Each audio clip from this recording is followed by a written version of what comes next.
Okay, so our card for the energies that you're dealing with, and we'll read both sides of this.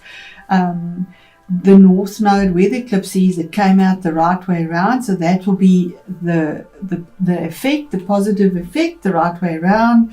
And then we'll read the reverse side of it for the opposite end, even though the eclipse is not there, the opposite end of the eclipse.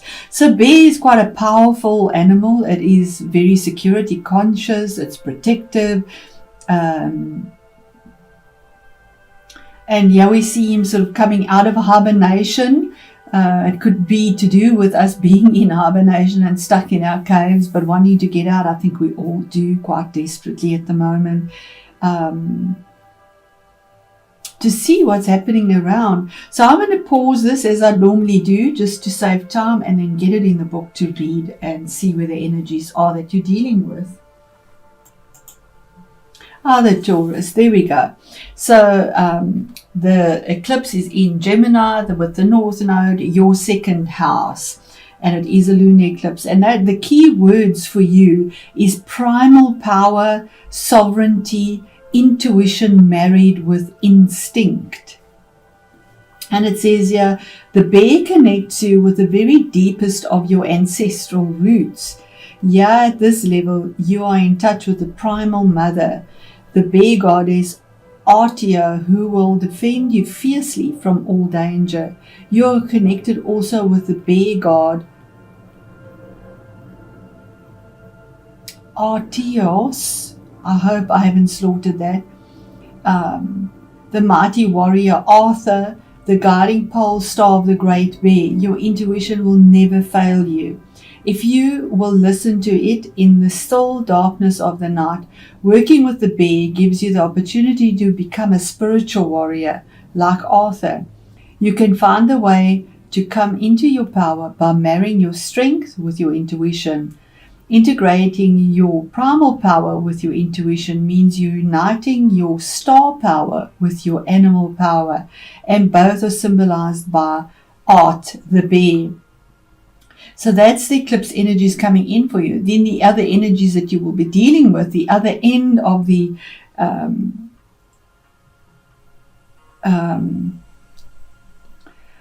nodes, we have the North Node and the South Node, which is in Sagittarius, is the reverse meaning of this card. And this is a clear warning that you must not take, so this will be for the 8th house, because the right sideway is for the 2nd house.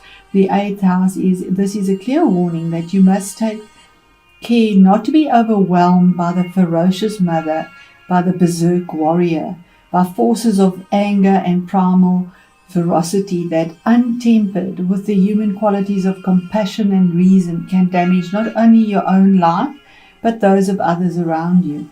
Art brings a strong presence and great reserves of power, and with perseverance you'll be able to integrate your spiritual, intuitive qualities with your primal, instinctual qualities. Isn't that beautiful?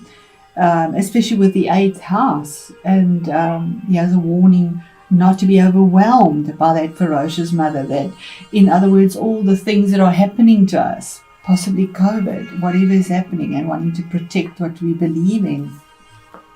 So thank you for that, Spirit. Let's go into your reading and see how that resonates for you. Okay, so we'll start off with the Hierophant, which we explained. You could be dealing possibly with another Taurus or with a Leo, that's a possibility, or maybe even an air sign or a water sign. You have all those energies in here, so right across the zodiac. But here's basis of change, something that is solid, something that is fixed. You might want to change your belief system, because he deals with religion as well. On an emotional level. Then we move on to the King of Pentacles. Now this is the first half of the month, and from there it is the last half of the month of November. King of Pentacles is your energy. He's a king. He's a mature energy. He takes care of his resources, his security, his finances, his comfort, his family, his business. a very good businessman. Whatever he touches turns to gold. And that is because he's detail orientated. He doesn't just breeze through details. He'll make sure that all the facts are in the right place to make a qualified, detailed decision or choice to rule his kingdom. Now, when I say his, it doesn't matter about the energy. Kings are changes on the outside. It could be somebody that you are working with, or it could be your own energy, but there are changes on the outside that are very grounded and earthy. That is your energy here.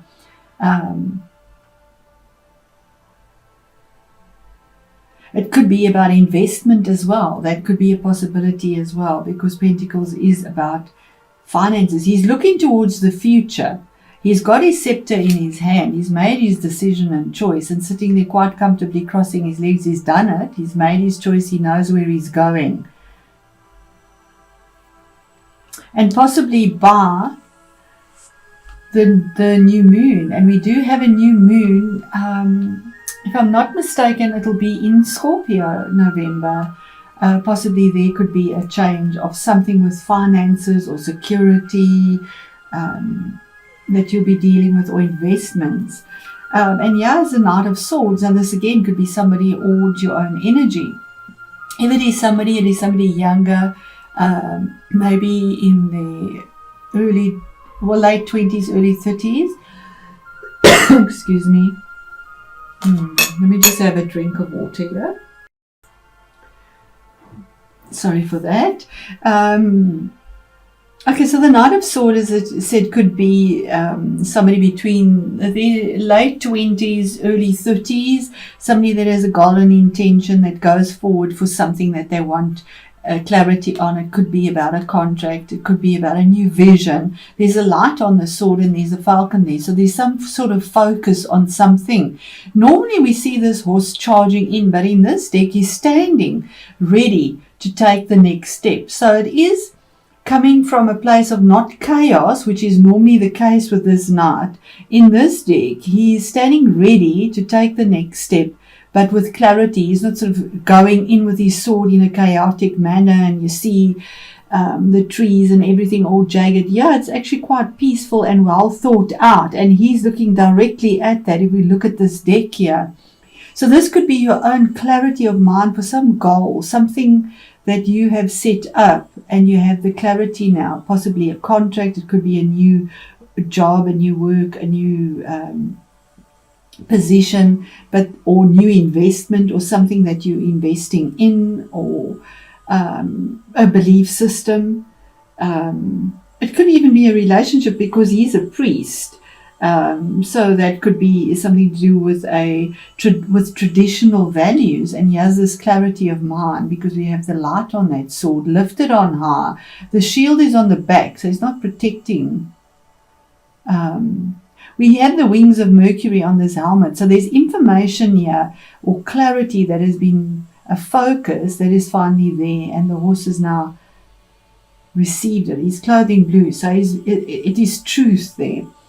In the middle of the month, and what Spirit wants you to know is that the World card, now that's a 3, it's card 21 as well, the card number, but it's a 3. So there's growth and there's movement. There's a formation of something. This is about stepping over a threshold because something has closed. It's gone full circle. It's completed. That was very challenging.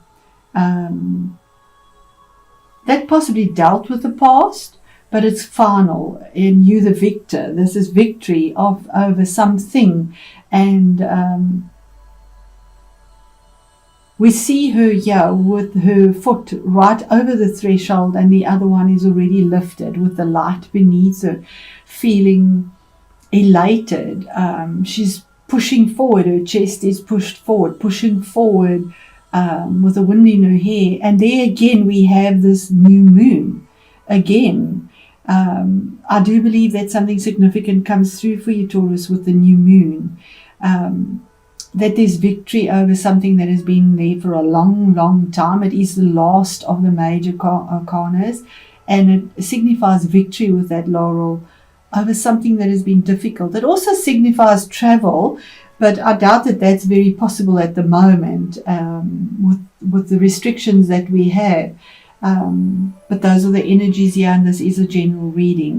But this could be a travel of emotions where you have victory as well. Then we have what is hidden. What is hidden and what you are not aware of is that there's somebody that you could be dealing with, and this is another king, another mature energy that is very strategic, very diplomatic. It comes from the heart. It's water energy, emotional, and guided by Saturn. So Saturn is in Capricorn and has been there for the last 2 years.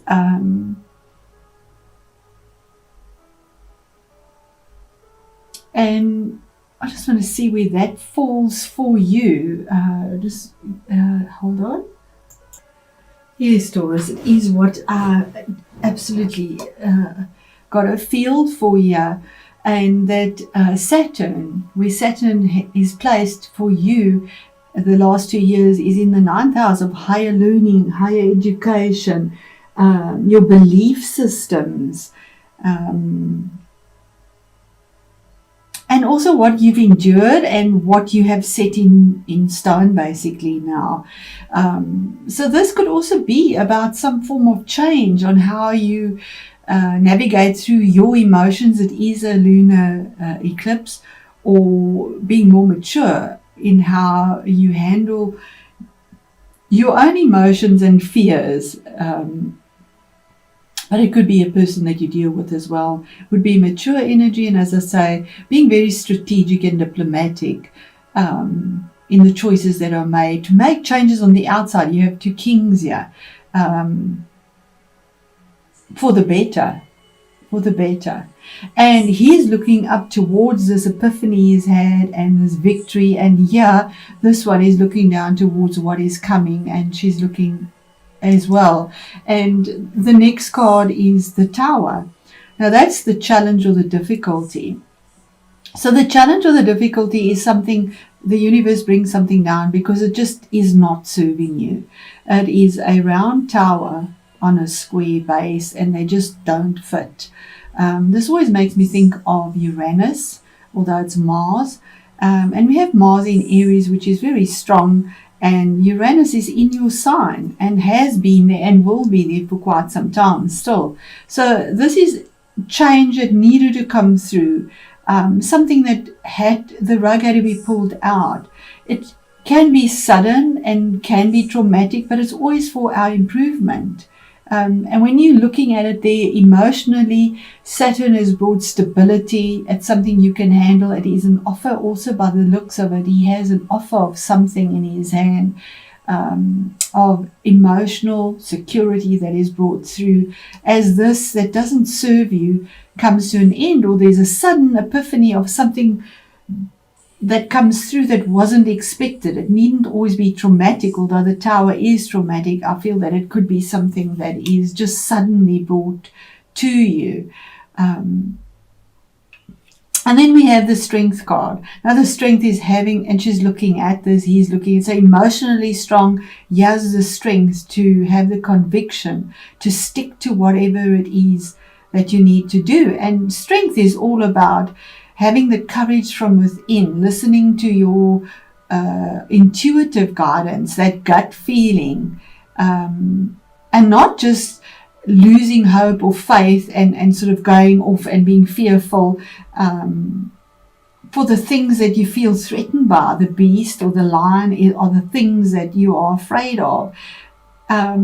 Because the things you're afraid of, if you come across with grace and with patience and with understanding and intuition, that gentleness and love allows you to tame those beasts that you are carrying or fighting, or that you see is so significant in your face, and takes you through. In fact, he becomes your friend as you're growing the strength. You have the strength and the courage to do it as well. He's card number 8. 8 is a significantly strong number. It's a power number.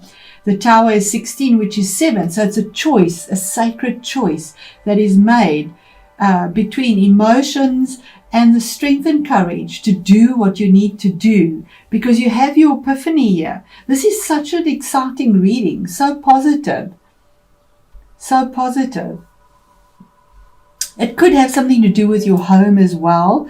It could be, it could relate to the weather. The Tower for me often comes up with home. Maybe you have an epiphany about home, something there that you need to have the strength to fix. It could do with water, because we have a storm and he has water there as well.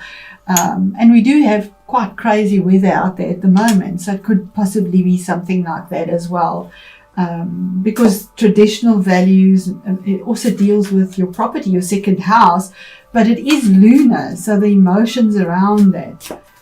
So Spirit, what is the a further clarity, please, on the Hierophant for, there we go, information that is, it could be about a career or a new relationship, because it's fire, it's wands. The Princess of Wands is information that comes through that's very pleasant and warm, and it deals with fire, and fire reaches up all the time. There is no boundary. You could be dealing as well with a new relationship that comes through, that's set now. Investments would definitely come through as well, well-made investments, but it also could be dealing with children, maybe